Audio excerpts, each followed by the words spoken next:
Brought to you by TechnoSpark 20 series smartphones. Brought to you by TechnoSpark 20 series smartphones. I'm superhuman. बिल्कुल नहीं। क्यों?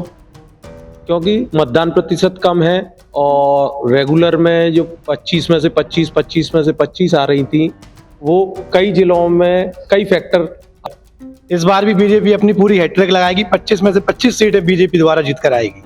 BJP ने जिस प्रकार से अपना काम और जो ऐतिहासिक फैसले लिए हैं, उसके साथ में हम पूरी जनता उसके साथ रहेंगे और उसका भी पूरा परिणाम निकल कर आएगा और बीजेपी अपनी पूरी हैट्रिक करेगी। इस बार भी मेरे हिसाब से इस बार भी पूरी 25 में से 25 सीटें बीजेपी जीत के आएगी और जिसमें एक प्रचंड बहुमत अपने धौलपुर संसदीय क्षेत्र से निकल कर आएगा। तो यहाँ पे भाजपा इसलिए सीट निकालेगी क्योंकि भजनलाल जाटव जो कांग्रेसी प्रत्याशी थे वो स्थानीय प्रत्याशी नहीं थे। वो स्थानीय प्रत्याशी नहीं थे। हमारी इंदु देवी जाटव करौली पंचायत समिति की प्रधान नहीं, वो लोकल की प्रत्याशी थी, पढ़ी लिखी थी, उनका जनता से जुड़ाव था। विधानसभा में वोटिंग फैक्टर कुछ और। देश में लोकतंत्र का महापर्व चल रहा है। 4 चरणों में मतदान संपन्न हो चुका है। हम इस समय धौलपुर शहर में मौजूद हैं और करौली धौलपुर संसदीय क्षेत्र में यह आता है। हमारे साथ में धौलपुर शहर के व्यापारी गण मौजूद हैं, उनसे बात करेंगे कि करौली धौलपुर संसदीय क्षेत्र और राजस्थान में देश के लोगों का क्या मिजाज है और प्रदेश के लोगों का क्या मिजाज रहा है। क्या नाम है आपका? आलोक तिवारी। राजस्थान में इस बार बीजेपी हैट्रिक लगाएगी क्या? नहीं, बिल्कुल नहीं। क्यों? क्योंकि मतदान प्रतिशत कम है और रेगुलर में जो 25 में से 25 आ रही थी, वो कई जिलों में कई फैक्टर हावी हैं। इसमें वसुंधरा सिंधिया का नाराज होना, इसमें सचिन पायलट, अशोक गहलोत का आपसी विवाद निपटना और उन दोनों का साथ मिलके राजस्थान में काम करना, वो काफी सारे फैक्टर हैं जो इस चीज को हैट्रिक लगाने से रोकेंगे। करौली धौलपुर संसदीय क्षेत्र की बात करें तो यहाँ पर राजस्थान में सबसे कम मतदान हुआ है, 49.29%। तो ये किसके पक्ष में जा सकता है? ये कांग्रेस के पक्ष में जाएगा। यहाँ से भजनलाल जाटव जो कि उम्मीदवार है कांग्रेस के, वो काफी अच्छा परफॉर्म किया है उन्होंने और काफी अच्छा उनका रिजल्ट रहने वाला है। और यहाँ तक मैं उम्मीद करता हूँ कि धौलपुर करौली लोकसभा क्षेत्र से भजनलाल जाटव अपनी सीट निकाल रहे हैं। भरतपुर संभाग की बात करें तो भरतपुर संभाग में जाट समाज ने आरक्षण को लेकर के एक मुहिम चलाई थी, गंगा जल की सौगंध खा करके कि हम भाजपा को अपना समर्थन वोट नहीं देंगे। तो इसका खामियाजा बीजेपी को उठाना पड़ सकता है क्या? जी बिल्कुल। वसुंधरा सिंधिया को साइडलाइन करना और धौलपुर भरतपुर के जाटों को आरक्षण में शामिल ना करना बीजेपी के लिए थोड़ा सा नुकसानदायक हो सकता है। इस संसदीय क्षेत्र में कांग्रेस बीजेपी में से किसका पलड़ा भारी है? भरतपुर और धौलपुर दोनों संसदीय क्षेत्रों की अगर बात की जाए तो यहाँ कांग्रेस का पलड़ा भारी है। हमारे साथ में और भी व्यापारी मौजूद हैं। क्या नाम है आपका? मोहन अग्रवाल। राजस्थान में बीजेपी हैट्रिक लगाएगी इस बार? बिल्कुल लगाएगी। इस बार भी बीजेपी अपनी पूरी हैट्रिक लगाएगी। 25 में से 25 सीटें बीजेपी द्वारा जीत कर आएगी। बीजेपी ने जिस प्रकार से अपना काम और जो ऐतिहासिक फैसले लिए हैं, उसके साथ में हम पूरी जनता उसके साथ रहेंगे और उसका भी पूरा परिणाम निकल कर आएगा और बीजेपी अपनी पूरी हैट्रिक करेगी। इस बार भी मेरे हिसाब से इस बार भी पूरी 25 में से 25 सीटें बीजेपी जीत के आएगी और जिसमें एक प्रचंड बहुमत अपने धौलपुर संसदीय क्षेत्र से निकल कर आएगा। लेकिन यहाँ पर मतदान तो काफी कम रहा है और लोगों में उत्साह भी देखने को नहीं मिला। बिल्कुल मतदान कम हुआ है, ये बात ठीक है आपके कहने की, पर इसका मतलब ये नहीं है कि बीजेपी का बहुमत गिरेगा। बीजेपी का बहुमत जो पहले था, जो उसका वोटर जो उसने वोट दिया है, वो पूरा वोट उसमें वोट वाकई जाएगा। अब की बार 400 पार का जो नारा दिया है मोदी जी ने, वो पूरा होगा क्या? बिल्कुल पूरा होगा। अगर 400 नहीं हुआ तो 10-5 कम ज्यादा हो सकती है, वरना 400 से ऊपर ही जाने की पूरी परिणाम। हमारे साथ में और भी व्यापारी मौजूद हैं। क्या नाम आपका? राम अवतार अग्रवाल। राजस्थान में बीजेपी हैट्रिक लगाएगी? नहीं। क्यों? क्योंकि मतदान प्रतिशत कम हुआ है और दूसरा जो वसुंधरा जी का और इनका आपस का तालमेल भी नहीं है, तो इस कारण से हैट्रिक में नहीं हो पाएगा। 2014 और 2019 में लगातार मतदान प्रतिशत बढ़ा था मोदी लहर में, लेकिन अब की बार मतदान प्रतिशत, चाहे वो प्रथम चरण हो, दूसरा चरण हो, तीसरा हो, मतदान प्रतिशत लगातार यानी कम होता रहा है। तो क्या मोदी लहर मतदाताओं में देखने को नहीं मिली? मोदी जी को जनता चाहती तो है, पर मोदी जी ने अपना जो पैसा है, पब्लिक का पैसा, टैक्स का पैसा गरीबों में बांटा है, वो वोट उनको नहीं डालते। वो जो वोट डालने वाले, बीजेपी के वोट डालने वाले वोटर, वो वोट डालने नहीं जाते। आपको लगता है कि मोदी जी ने नारा दिया था अब की बार 400 पार, तो क्या बीजेपी के जो संगठन के पदाधिकारी नेता थे वो ग्राउंड पर जाकर के उन्होंने मेहनत नहीं की? हाँ, हो सकता है कि उनने मेहनत करी हो, पर आपस में उनके तालमेल सही नहीं बैठे, इसलिए वो 400 पार नहीं हो सकता। वसुंधरा राजे दरकिनार करना, सीएम नहीं बनाना उनको, तो इसका भी खामियाजा राजस्थान में देखने को मिलेगा? हो सकता है उसका भी खामियाजा, क्योंकि उनने पूरे राजस्थान में मेहनत नहीं करी, अपनी सीट पे ही मेहनत करी है, तो हो सकता है उसका भी रीजन हो। करौली धौलपुर संसदीय क्षेत्र में किसका पलड़ा भारी है, कांग्रेस या बीजेपी? डाउटफुल है, बीजेपी निकल भी सकती है और नहीं भी, दोनों डाउटफुल है। वो वोट प्रतिशत कम हुआ है इसलिए। राजस्थान में बीजेपी कितनी सीटों पे आ सकती है? 20-22 सीटें, और कांग्रेस को? 3-4 सीटें मिल सकती है। हमारे साथ में और भी व्यापारी मौजूद है, क्या नाम है? सतीशन जैन। राजस्थान में बीजेपी हैट्रिक लगाएगी? नहीं लगाएगी। कितनी सीटें आ सकती हैं बीजेपी की? 20 से 21 सीटें बस। मोदी लहर देखने को नहीं मिली है, अब की बार उत्साह नहीं है लोगों में। आप पार्टी के जो संघ काम करता था उसके द्वारा प्रॉपर काम नहीं किया गया है, बीजेपी के नेताओं द्वारा काम नहीं किया गया है, एवं जातिगत फैक्टर भी कुछ हैं जो बीजेपी से नाराज चल रहे हैं। अब की बार देखा जाए तो सचिन पायलट ने इन चुनावों में काफी मेहनत की है। उसका इफेक्ट आएगा। सचिन पायलट ने जब कांग्रेस के लिए मेहनत की है तो कुछ सीटें सचिन पायलट की वजह से निकलेंगी। वसुंधरा राजे आपकी चुनाव प्रचार में देखने को नहीं मिली, और धौलपुर तो विशेषकर उनका गृह जिला है, यहाँ की महारानी है। इसका खामियाजा भी बीजेपी को भुगतना पड़ेगा। करौली धौलपुर संसदीय क्षेत्र की बात करें तो यहाँ पर कौन सी पार्टी का पलड़ा भारी है? दोनों पार्टियां वैसे तो बराबर दिख रही हैं, लेकिन हो सकता है कांग्रेस निकल जाए। क्या कारण है लोगों में अब की उत्साह क्यों नहीं देखने को मिला? पार्टी बीजेपी द्वारा प्रॉपर केवल मोदी जी को ही फेस किया गया है, बकाया किसी भी पार्टी द्वारा कोई काम नहीं किया गया। मोदी सरकार ने काफी ऐतिहासिक फैसले, राम मंदिर मुद्दा सुलझाया, तो ऐसे कई मुद्दे हैं और फैसले लिए उन्होंने, फिर भी अब की चुनावों में जैसे 2014 2019 में जो मतदान प्रतिशत बढ़ा वो देखने को नहीं मिला अब की बार। हायर कास्ट द्वारा वोटिंग में कोई इंटरेस्ट ही नहीं लिया गया, तो इसका रीजन दिखता है कि पब्लिक परेशान है। भरतपुर संभाग की बात करें तो जैसे जाट हुए, कुशवा हुए, गुजर हुए, माइनॉरिटीज का वोट बैंक हुआ, ये इसका झुकाव कांग्रेस की तरफ देखा गया है। जी बिल्कुल देखा गया है। जाट आरक्षण की वजह से नाराज थे, कुशवाओं को भी कोई लॉलीपॉप दे दी गई थी गहलोत सरकार द्वारा, तो उसकी वजह से वो भी नाराज थे। तो इस चक्कर में वोटिंग बीजेपी के अगेंस्ट ही गई है इन लोगों की। व्यापारी वर्ग पीड़ित है, व्यापारी वर्ग बहुत पीड़ित है, इसलिए लोग जागरूक नहीं है। दूसरा रीजन, व्यापारी क्यों पीड़ित है? व्यापारी पीड़ित है, व्यापारी एक तो ऑनलाइन पे ज्यादा डिपेंड हो गया है, तो व्यापारी का कोई धंधा है नहीं, तो फिर व्यापारी ने कई बार खूब आगे वो किया था, प्रोटेस्ट किया था, दिल्ली जाकर भी किया था, उसके बावजूद भी कोई सुनवाई नहीं हुई, इसलिए व्यापारी का कोई फोकस नहीं है बीजेपी की तरफ। हमारे साथ में और भी यहाँ पे व्यापारी मौजूद हैं, क्या नाम है आपका? नितिन अग्रवाल। राजस्थान में हैट्रिक लगाएगी बीजेपी क्या? 100% हैट्रिक लगाएगी। अमित शाह का कहना है कि हम 2 सीटों पर लूज हो सकते हैं। देखिए, बीजेपी के अमित शाह जी का कहना है, उनका अपने कैलकुलेशन होंगे। बाकी राजस्थान पूर्व से वीरों की धरती रही है और राजस्थान हमेशा से एक राष्ट्र भक्त प्रदेश के रूप में उसकी पहचान रही है समस्त भारतवर्ष में। तो मैं ये समझता हूँ धारा 370 का हटना, राम मंदिर का बनना और अन्य जो समसामयिक मुद्दे थे, जो ज्वलंत मुद्दे थे, उनका मोदी सरकार ने जिस तरह से हल निकाला है और जिस तरह से उनको तोड़ा है, वो जनता को बहुत हद तक प्रभावित करते हैं। सैनिकों को कश्मीर में खुले हाथ देने से जो चूरू और झुंझुनू की जो धरती है, वीर प्रसूता धरती, सीकर की जो शेखावाटी धरती है, उसके अंदर जो एक लहर आई है, जो विश्वास आया है, वो भाजपा के पक्ष में जाएगा और वो हमें तगड़ा जो क्लीन स्वीप देगा और हम तीसरी बार फिर हैट्रिक लगाएंगे।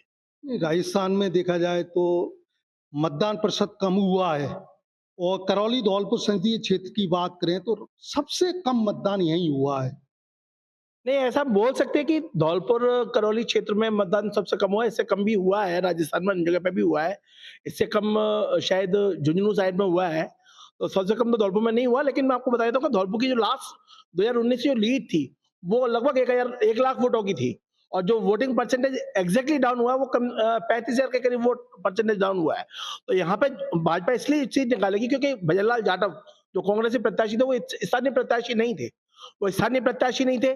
हमारी इंदु देवी जाटव करौली पंचायत समिति की प्रधान नहीं, वो लोकल की प्रत्याशी थी, पढ़ी लिखी थी, उनका जनता से जुड़ाव था। विधानसभा में वोटिंग फैक्टर कुछ और होता है। यहाँ की लोकल जो विधायक महोदय हैं, वो कांग्रेस में थी, वो उन्होंने मीनवाइल भाजपा ज्वाइन कर ली, तो उसका भी एक बहुत बड़ा फर्क है। तो मुझे लगता है कि भाजपा हमेशा से धौलपुर से लीड लेती रही और इस बार भी धौलपुर से एकदम क्लियर भाजपा ही निकलेगी। भरतपुर संभाग की बात करें, जाट समाज, कुशवाहा समाज, ये नारा चल रहा था आरक्षण को लेकर के। देखिए, धौलपुर विधायक जो है हमारी शोभा रानी जाटव जी, वो कुशवाहा समाज के एक सर्वमान्य नेता हैं। बीएल कुशवाहा जी जो इस समय जेल में है, वो सर्वमान्य नेता हैं। उनके भाजपा को ज्वाइन करने से कुशवाहा समाज का काफी बड़ा पलड़ा भाजपा के पक्ष में आया है। और जैसा आप बोल रहे हैं कि भरतपुर के अंदर ये पोजीशन है, तो भरतपुर के कुशवाहा समाज है या अन्य कोई भी समाज है, वो हमेशा से भाजपा के पक्षधर रहे हमेशा से। और रही बात जाटों की, तो जाटों के सर्वमान्य नेता जो भरतपुर के अंदर, वो महाराज विश्वेंद्र सिंह के रूप में जाना जाता है उनको। और महाराज विश्वेंद्र सिंह ने खुल के ही भाजपा को समर्थन किया है। उन्होंने कहा कि जाट लोग पूरे भाजपा को वोट देंगे और आप कहीं पे भी उसको नहीं कर सकते। कुछ एक 2-4 लोग बोलते हैं, तो उसका कोई बहुत बड़ा फर्क अपन समझते नहीं है। महाराज विश्वेंद्र सिंह के बराबर कद का कोई भी भाजपा कोई भी नेता भरतपुर में हो, ऐसा दिखता नहीं है। मोदी जी ने नारा दिया आपकी बात 400 पार, तो उसको देखते हुए भाजपा संगठन के जो नेता थे, पदाधिकारी थे, वो इन चुनावों में ग्राउंड पर देखने को नहीं मिले। नहीं, कहीं कहीं आइसोलेशन था, कहीं कहीं पे ये था कि भाई ये तो भाजपा का गढ़ है, इसको आना ही आना है। तो कमोबेश कम और ज्यादा का फर्क मेहनत का हो सकता है, वो मैं इससे इनकार नहीं कर सकता। बाकी ये बात नहीं है, क्योंकि पब्लिक को क्लियर फैक्टर पता है कि भाई भाजपा को आना ही आना है, एकमात्र विकल्प वही है। और जन सहभागिता जिस तरह से मोदी जी ने प्रत्येक बजट में जन सहभागिता निश्चित करी, जिला मुख्यालयों पर मंत्री भेजे और तमाम इस तरह की, इससे पहले भारतवर्ष में कभी देखा ही नहीं गया। तो आप समझे कि इस तरह की जन सहभागिता हर क्षेत्र में, खिलाड़ियों से व्यक्तिगत रूप से मिलना है, हर एक को जो है डायरेक्ट मोटिवेट करना है, तो वो उनका हर एक में डायरेक्ट इन्वॉल्वमेंट रहा। प्रधानमंत्री लेवल के व्यक्ति का कभी भी इस तरह का भारत की जनता के साथ जुड़ाव इस लेवल पर नहीं देखा गया। ये अभूतपूर्व है। 400 का नारा पूरा होगा क्या? कितनी सीटें आ सकती हैं? बिल्कुल होगा, बिल्कुल होगा। 400 का नारा पूरा होगा और मैं इसमें कोई संशय नहीं समझता, क्योंकि आप देखेंगे कि तेलंगाना साइड में, साउथ में जो लहर आई है और जो कर्नाटक साइड में जो भाजपा का गढ़ था, जो कर्नाटक अपने आप में, वहां पर जो कांग्रेस का कुशासन पिछले कुछ महीनों में दिखा है, उससे जनता तरस आ गई है। तो वो हमें लगता है कि क्लियर आएगा, बिल्कुल आएगा। हमारे साथ में और भी व्यापारी मौजूद हैं। क्या नाम है आपका? विनोद अग्रवाल। राजस्थान में बीजेपी हैट्रिक लगाएगी? नहीं नहीं, कोई चांस ही नहीं है। कितनी सीटें आ सकती हैं? 15 से 17 सीट का अनुमान है आने का, क्योंकि क्या है, जो लीडर हैं, शीर्ष लीडर बीजेपी के, उनको मौका नहीं मिला है। मोदी जी ने कमान अपने हाथ में रखी। तो वो यानी मैदान में नहीं देखे गए, इसका भी कारण है क्या? हाँ, मैदान में भी नहीं दिखे ना, मोदी जी ने उनको कोई कार्य सौंपा। कार्यभार सौंपते हैं तो जाते क्षेत्र में, कहीं नहीं गए। इनके अगेंस्ट में तुम्हारे सचिन पायलट और पूर्व मुख्यमंत्री गहलोत साहब ने खूब मेहनत की अब की बार। तो आपका मानना है सचिन पायलट ने अपनी मेहनत की है तो सीटें आ सकती हैं? हाँ, कितनी? ये सीट मान लो 8 से 10 सीट का अनुमान है कांग्रेस का। तो राजस्थान में कांग्रेस 8 से 10 सीट ला सकती है, तो अब की बार 400 पार का नारा पूरा होगा? नहीं नहीं, 2 से 30-40 सीट का अनुमान आ रहा है। नहीं, वोटिंग परसेंटेज कम हुआ है। 2014-2019 की बात करें, मतदान प्रतिशत काफी बढ़ा और अब की बार डाउन हुआ है। यहाँ अपने संसदीय क्षेत्र की बात करें, करौली धौलपुर की, यहाँ पर काफी मतदान कम रहा है, 49.29%। तो क्या कारण रहा? लोगों में उत्साह नहीं था। लोगों में गुस्सा नहीं, जहाँ स्थानीय लोग परेशान हैं, जनता परेशान है, सड़कें यहाँ खराब हैं, पेयजल की व्यवस्था खराब है धौलपुर में, लाइट की खराब है व्यवस्था, मार्ग खराब है, गंदगी है धौलपुर में, कोई देखने वाला ही नहीं है। वोट मांगने आते हैं नेता, चले जाते हैं। इसलिए जनता ने अब तिरस्कार किया है, बहुत कम वोटिंग हुई है इसी वजह से। तो क्षेत्रीय मुद्दे हावी रहे हैं राष्ट्रीय हाँ। मुद्दों की जगह। बस बस ये लोकल में धौलपुर का तो जी बहुत बुरा हाल है। आप देख लीजिए, सड़कें बिल्कुल खराब है, पानी 10 मिनट 15 मिनट आता है, कुछ नहीं है, जनता परेशान हो गई। तो यहाँ तो चंबल नदी बह रही है यहाँ तो। अब चंबल से भरतपुर तक पानी जा रहा है, जहाँ लोगों को नहीं मिल रहा है। एक टाइम पानी आ रहा है, शाम को 10 मिनट सप्लाई होती है, हुई नहीं हुई। लगातार बीजेपी के 2 बार सांसद थे यहाँ पर, उन्होंने कोई विकास कार्य नहीं कभी करा। भी नहीं आए, कभी भी नहीं आए, देखने नहीं आए। वोट मांगने आते हैं, बस वोट के टाइम पे आते हैं, साहब आएंगे, हम ये कराएंगे, वो कराएंगे, फिर बाद में कोई दिखता ही नहीं है। ना एमएलए दिखता है, ना एमपी दिखता है, ना मंत्री दिखते हैं, कोई नहीं दिखता। तो लोगों में काफी नाराजगी है। हाँ, नाराजगी है। नहीं, भरतपुर संभाग की बात करें तो जाट समाज ने आरक्षण को लेकर के एक मुहिम चलाई थी, गंगा जल की सौगंध खा करके बीजेपी को वोट नहीं देना। तो इसका असर धौलपुर में देखने को मिल सकता है क्या? जाट वोट ज़्यादा नहीं है धौलपुर में, जाट वोट, और फिर भी कांग्रेस को वोट किया जाटों ने, वहाँ सौगंध खाई थी। और फिर कांग्रेस की लीडर, वो बीजेपी की लीडर हैं महारानी वसुंधरा राजे जी, उनको भी दरकिनार किया, सीनियर लीडर, उनको कहीं भी चुनाव की जिम्मेदारी नहीं दी गई, कहीं का प्रभारी नहीं बनाया, तो भी उन्होंने जाटों में रोष है। ना आरक्षण दिया, ना कुछ दिया, झूठे वादे करते भाजपा के। नहीं, कुशवाहा समाज भी तो आरक्षण को लेकर के अगेंस्ट में था। अब की बार कुशवाहा समाज ने कांग्रेस को सपोर्ट किया है, जो गहलोत साहब ने उनको 16% आरक्षण और लवकुश बोर्ड का गठन, उससे थोड़ा कांग्रेस को लाभ हुआ इसमें। देश में बीजेपी कितनी सीटें ला सकती है टोटल? टोटल सीट बहुत नुकसान अब की बार चारों तरफ बता रहे हैं पूरे देश में, 250 सीट का अनुमान आ रहा है, 260-70 सीट लगभग आएंगी, बस इतना बता रहे हैं। ये मोदी लहर देखने को क्यों नहीं मिली? आप तो व्यापारी वर्ग हैं, आपने काफी बीजेपी को सपोर्ट किया है। मोदी लहर जो नहीं, लोगों में क्या है कि मोदी जी ने अपना जो बीजेपी का चार्ज अपने हाथ में ले रखा है पूरा, मोदी जी अमित शाह, और कोई कुछ नहीं बीजेपी में। इसलिए इनमें आपसी बड़े बड़े लीडर हैं, नेता हैं, आपसी तालमेल नहीं है इनमें। मोदी लहर थी और मोदी की गारंटी के सामने जो बीजेपी पार्टी के पदाधिकारी शीर्ष नेता थे, उन्होंने मेहनत नहीं की क्या? मेहनत करते कहाँ से, जब कोई प्रभारी नहीं सौंपा, कोई चार्ज ही नहीं दिया, कोई जिम्मेदारी नहीं दी, सारा कुछ अपने हाथ पर रखा, मोदी जी के नाम से चुनाव लड़ा जा रहा है। कोई बीजेपी नहीं, कुछ नहीं, मोदी को वोट दो, मोदी को वोट दो, अब की बार मोदी सरकार। तो जो बीजेपी पार्टी ने चुनाव नहीं लड़ा, बल्कि मोदी ने चुनाव लड़ा। हाँ, यही तो चर्चा का विषय है, मोदी, अब की बार मोदी सरकार। भाई भाजपा के जो कर्मठ कार्यकर्ता है वो नाराज हैं इस वजह से। एक आदमी वो बार बार रिपीट कर रहे हैं, किसी को तवज्जो नहीं दे रहे हैं, पुराने शीर्ष लीडर है उनको एक साइडलाइन कर दिया सबको, इसका खामियाजा बीजेपी को जो शीर्ष नेता हैं उनको साइडलाइन करने का खामियाजा इन चुनावों में देखने को मिल सकता है। हमारे साथ में और भी व्यापारी मौजूद है। क्या नाम है आपका? मैं रविंद्र अग्रवाल। हैट्रिक लगाएगी राजस्थान में बीजेपी? निश्चित रूप से बीजेपी की हैट्रिक राजस्थान में लग रही है। देश में कितनी सीटें आ सकती हैं? देश में 350 से ऊपर ही आएगी। तो मोदी जी का जो अब की बार 400 का पार का नारा पूरा होता हुआ नहीं दिख रहा। वो एनडीए समेत 400 पार ही दिखेंगे। एनडीए भी तो जुड़े हुए, आप 400 पार हो जाएंगे।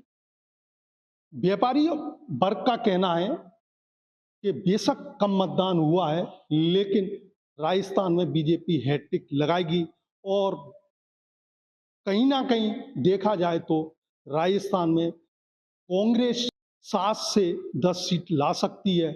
यहाँ के लोगों की बात करें तो जो क्षेत्रीय मुद्दे इस चुनाव में हावी रहे हैं, राष्ट्रीय मुद्दे को लेकर के लोगों ने मतदान नहीं किया और कम मतदान का यही कारण रहा है। भरतपुर संभाग की बात करें तो जाट समाज और कुशवाहा समाज जो आरक्षण की मांग को लेकर के नाराज चल रहा था, उसने बीजेपी के अगेंस्ट अपना मतदान किया है। पूर्व सीएम वसुंधरा राजे को दरकिनार करना, इसका भी खामियाजा बीजेपी को उठाना पड़ सकता है। उमेश मिश्रा, धौलपुर, राजस्थान।